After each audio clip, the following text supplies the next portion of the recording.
এই মামা এই কি করছিস রে ও? এই তুই কি করছিস? আমি আজকে কাকিমনির বার্থডে না, তার জন্য কেক বানাচ্ছি। কাকিমনির বার্থডে তাই বলে এটা কি? এটা তো বেলুন। বেলুন দিয়ে কি হবে কেক বানায় মানুষ?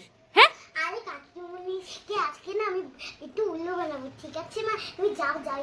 কাকিমণিকে উল্লু বানাবি? হায় ভগবান, দেখো পার্টি স্প্রে জেমস নিয়ে বেলুন নিয়ে কাকিমণিকে কেক বানিয়ে উল্লু বানাবে। দেখো দেখি কি বোন করে বানাস। মা এটা একটু বের করে দাও না, আমি পাচ্ছি না। আচ্ছা দে, কিন্তু কাকিমণি জানতে পারলে যে কি হবে। এ বাবা,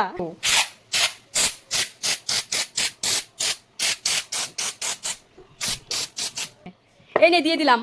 বাবা রে, এখন কেকের মতো বানিয়ে ফেলেছে দেখো। দেখো না, তোমার জন্য একটা সারপ্রাইজ। সেই এখন চোখটা খুলো। ওয়াও, তুই কি জানলি? আমি জানি আজকে আমার বার্থডে, আমার জন্য কেক বানিয়েছিস। ওয়াও কাকিমা, এটা আমি তোমার জন্য অনেক কষ্ট করে বানিয়েছি। নাও নাও কাটে বার। ওয়াও, আমার জন্য কত সুন্দর কেক বানিয়েছিস। দেখি এটা কাটি এখন। Happy birthday to you.